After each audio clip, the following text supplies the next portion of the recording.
Welcome to The Explainer. Today, we're diving into a concept from the Culture Coalition that might feel, well, a little counterintuitive for leaders in healthcare. We're talking about vulnerability, not as a weakness, but as the single most critical skill for physicians, nurses, and APPs who want to build truly courageous, high-performing teams. Okay, so let's just jump right in. It really boils down to this one fundamental choice every leader has to make. On one side, you've got armor leadership. This is all about being the knower, having all the answers, and, most importantly, always being right. But on the other side, you have daring leadership, which is about being a learner and focusing on getting it right together. And let's be honest, in the high-stakes world of healthcare, the pressure to wear this armor is just immense. As clinicians, we're literally trained from day one to be perfect, to be infallible. In that kind of environment, showing even a tiny hint of uncertainty can feel like a massive personal failure. So what happens? This pressure creates work cultures that actually try to engineer vulnerability right out of the system.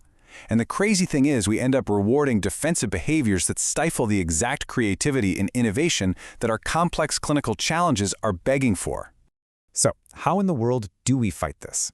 Well, we can turn to a really powerful solution, and it comes from the work of researchers like Brené Brown and Daniel Coyle.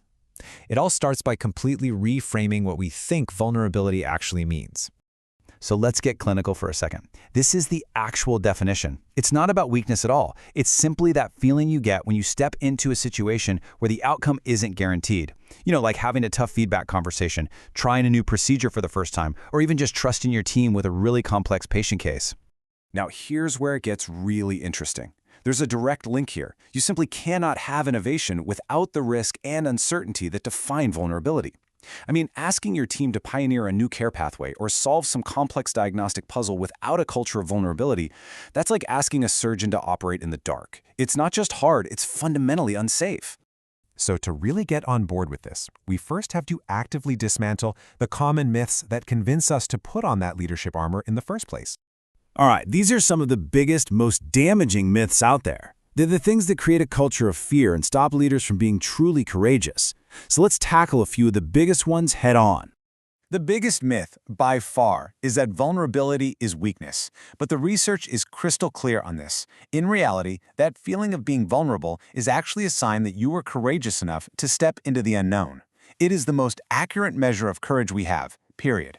Here's another one we get backwards all the time. We think we have to wait until trust is fully established before we can dare to be vulnerable. But it's actually the other way around. Trust isn't the prerequisite, it's the outcome. It's built through tiny reciprocal acts of vulnerability, over and over again. And it is absolutely not about oversharing or some kind of emotional dumping. It's not telling your team all your deepest secrets. No, it's about having the professional courage to say, I'm not sure what the right call is here. What does everyone else think? Or, this is a tough case, and I could really use your input. So once we bust these myths, what does it all lead to?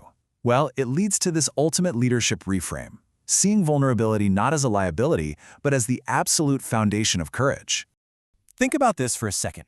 When Brené Brown posed this exact question to groups of Navy SEALs, not a single person could name one act of courage, even on the battlefield, that didn't require vulnerability. The two are completely inseparable. And this idea, man, it's been around for a while. It brilliantly illustrates the point. Teddy Roosevelt's famous quote reminds us that the credit doesn't go to the critics sitting in the stands. No, it belongs to the person who is actually in the arena, whose face is marred by dust and sweat, who dares greatly. And that is the crucial point, right?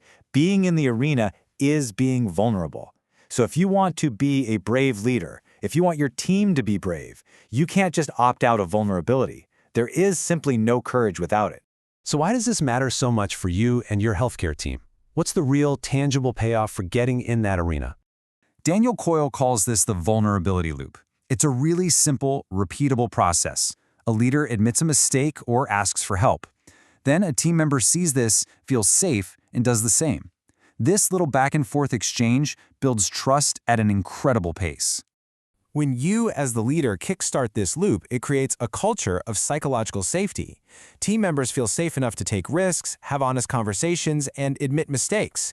And that safety means a nurse feels empowered to question a medication order, or a resident feels comfortable saying, I don't know, let's look, which ultimately leads to fewer errors and way better patient outcomes. Because, think about the alternative. When teams are afraid to be vulnerable, they get defensive, they hide errors, they reject feedback, and they double down on bad ideas.